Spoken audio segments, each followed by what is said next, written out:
ಅದು ಸಿಹಿದಿಲ್ಲ ನೋಡಿ, ತೇವಾಂಶ ಇದೆ. ನಿನ್ನೆ ಮೊನ್ನೆ ಸ್ಟಾರ್ಟ್ ಮಾಡಿದೀನಿ ಇವಾಗ. ನೋಡಿ ತೇವಾಂಶ ಇದ್ರೂ ನನ್ನ ಮಣ್ಣನ್ನ ನೋಡಿ ರವೆ ಇದ್ದಂಗಿದೆ. ಹೌದು, ಕೆಲವರು ಹಿಂಗೆ ತೆಗೆದ್ರೆ ಉಂಡೆ ಕಟ್ಕೊಂಡು ಅಪ್ಪಚ್ಚಿ ಹಾಕ ಹೋಳಿಗೆ ಹಂಗೆ ಊರ್ಣದಂಗೆ. ನನ್ನ ಮಣ್ಣು ನೋಡಿ, ಇದು ಹೆಲ್ತಿ ಮಣ್ಣು. ಅವನ್ನೆಲ್ಲ ಬಿಳುಪಾಗಿದೆ ತಾನೆ. ನನ್ನ ಮಣ್ಣು ನೋಡಿ, ಮತ್ತೆ ಬಿಳುಪಿಲ್ವಲ್ಲ, ಗೊಬ್ಬರ ಇದ್ದಂಗಿದೆ, ಟೀ ಪೌಡರ್ ಇದ್ದಂಗಿದೆಯಲ್ಲ. ಪ್ರತಿಯೊಂದು ಸಾವಯವ ಕೃಷಿಯ ಸತ್ವ ಇದು. ಪ್ರತಿಯೊಂದು ಜೀವಕಣಗಳು ಇದಾವೆ. ಇದಕ್ಕೆ ಒಮ್ಮೆ ಒಂದನಿ ಇದನ್ನ ಸಿಂಪಡಿಸಿದ್ರೆ ಕಳೆನಾಶಕಗಳನ್ನ ನಾನು ಮಾಡಿದ್ದು ಎಲ್ಲ ವ್ಯರ್ಥ. ಈಗ ನಮ್ಮ ಹುಡುಗರು ಪ್ರಪಂಚ ಹೊರ ನೋಡಿರ್ತಾರೆ. ನನ್ನ ಮಗ ಅವ್ರಿಗೇನು ಎಲ್ಲರೂ ರಾಸಾಯನಿಕ, ನೀನು ಇದೇನು ಹಚ್ಕೊಂಡು ಹಿಂಗೆ ಡ್ರಮ್ಗಳನ್ನೆಲ್ಲ ಇಟ್ಕೊಂಡು ನಮ್ಮನ್ನು ಇದು ಮಾಡ್ತೀಯಾ, ಅವ್ರು ಹಂಗೆ ಬೆಳಿತಾರೆ ಹಿಂಗೆ ಬೆಳಿತಾರೆ. ಅವ್ರು 15 ಕ್ವಿಂಟಲ್ ಬೆಳೆದಾರ ಒಂದು ಎಕರೆಗೆ. ನಂದು 10 ಕ್ವಿಂಟಲ್ ಸಾಕು, 8 ಕ್ವಿಂಟಲ್ ಸಾಕು. ನೀನು ಕೆಲಸನೇ ಮಾಡಿಲ್ಲ, ನಿನಗೆ ಯಾಕೆ ಬೇಕು? 15 ಕ್ವಿಂಟಲ್ ಬೆಳೆದೇನೆ ರೋಗ ಬೇಗ ಬೀಳುತ್ತೆ. ನೋಡಿ ಆ ಕಡೆ ತೋಟಗಳು ಅಣಬಿ ರೋಗ ಬಿದ್ದಿದ್ದಾವೆ.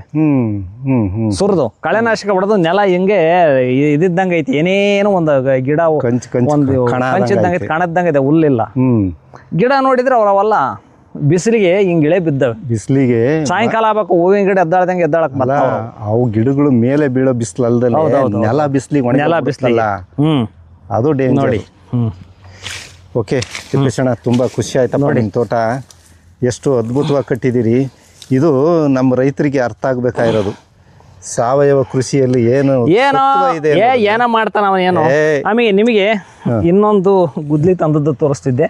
ಆ ಬೇರುಗಳು ನೀರು ಜಾಸ್ತಿ ಬಿತ್ತು, ನೆಲಕ್ಕೆ ತೇವಾಂಶ ಇತ್ತು ಅಂದ್ರೆ ಮುಂದಿನ ತುದಿ ಬೇರು ಕಪ್ಪಾಗುತ್ತೆ. ತೇವಾಂಶ ಜಾಸ್ತಿ ಇದ್ರೆ ಕಪ್ಪಾಗುತ್ತೆ. ಅದು ಆ ತಂತು ಬೇರುಗಳಲ್ಲಿ ಆಹಾರನೇ ಎಳ್ಕೊಳಲ್ಲ, ಕೊಳತಿರುತ್ತೆ. ಖಂಡಿತ ನೋಡ್ರಿ, ಈಗ ನಮ್ಮ ಮೂಗು ಕಟ್ಟಿದಾಗ ಬಾಯಲ್ಲಿ ಉಸಿರಾಡ್ತೀವಿ, ಬಾಯಿ ಮುಚ್ಕೊಂಡು ಊಟ ಮಾಡು ಅಂದಂಗೆ ಆಯ್ತು.